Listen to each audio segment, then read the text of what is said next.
오늘의 듣는 묵상은 요한복음 3장 16절 17절의 말씀입니다. 하나님이 세상을 이처럼 사랑하사 독생자를 주셨으니 이는 그를 믿는 자마다 멸망하지 않고 영생을 얻게 하려 하심이라.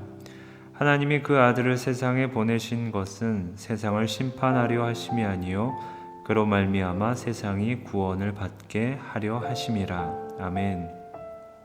기독교의 핵심인 구원의 진리에 관해 한 문장으로 말해보라고 한다면 많은 그리스도인들은 오늘 함께 읽은 요한복음 3장 16절의 말씀을 꼽을 것입니다.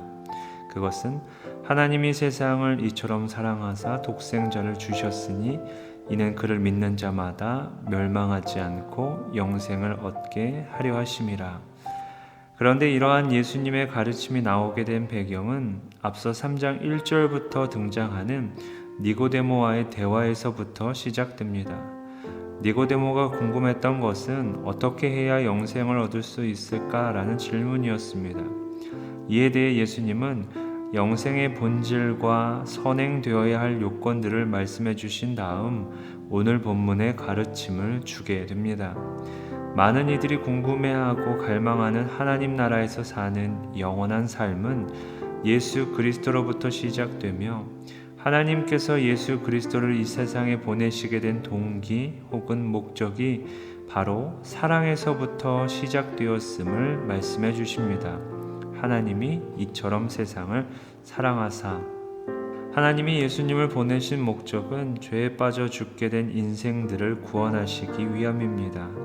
성경에서 말해주듯 모든 사람은 죄 아래 있어서 멸망을 피할 수 없는 상태였는데 하나님께서 그들에게 구원의 길을 열어주신 것입니다. 이 일은 율법이나 종교의 어떤 수단을 동원한다고 해도 불가능한 일이었습니다.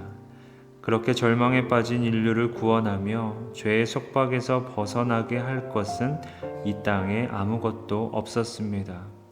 오히려 유대인들은 율법에 소망이 있는 줄 알고 집착하게 되었지만 철저한 율법주의자였던 바울의 증거에 의하면 율법은 사람을 의롭게 하는 것이 아니라 죄를 깨닫게 하는 것이고 그로 인해 절망하게 됨을 고백하고 있습니다. 그리고 결국 율법도 인류의 유일한 희망이 하나님께로부터 오신 예수 그리스도이심을 우리에게 알려주고 있을 뿐입니다. 이처럼 하나님은 예수 그리스도를 통해 인생들을 구원하기로 작정하셨습니다. 이 일은 창세전에 이미 계획되었습니다. 처음부터 이 모든 일을 계획해 놓으셨고 때가 되었을 때 그 아들을 세상에 보내셨습니다. 이러한 이유를 17절에서 구체적으로 설명합니다. 그것은 세상을 심판하기 위함이 아니라 저로 말미암아 세상이 구원을 받게 하기 위한 것이었습니다. 여기서 우리는 죄에 빠진 인생들을 향하신 하나님의 마음을 읽을 수 있습니다. 하나님은 인생이 죄 가운데서 멸망하는 것을 결코 원하지 않으시며 모든 인생이 다 구원에 이르기를 원하십니다. 여기에서의 인생은 유대인만을 의미하지 않습니다. 말 그대로 모든 인생입니다. 유대인뿐 아니라 헬라인, 이방인 모두 구원의 대상이자 사랑의 대상입니다. 이처럼 인간이 다른 피조물과 달리 매우 특별한 존재로 불리는 이유는 바로 인간이 오직 유일하게 하나님의 형상으로 창조되었기 때문입니다.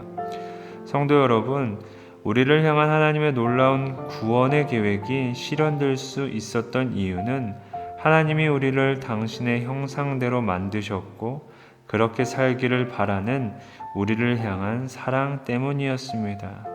오늘 한날의 순간 속에서 이 놀라운 사실을 잊지 않으시길 바랍니다. 우리는 하나님의 형상으로 지음을 받았고 그렇기 때문에 지금 사랑받고 있으며 그 형상대로 살아야 하는 존재들입니다. 오늘의 삶 가운데 하나님의 사랑을 충만하게 누리시길 우리 주님의 이름으로 축복합니다. 생각해 볼 질문입니다.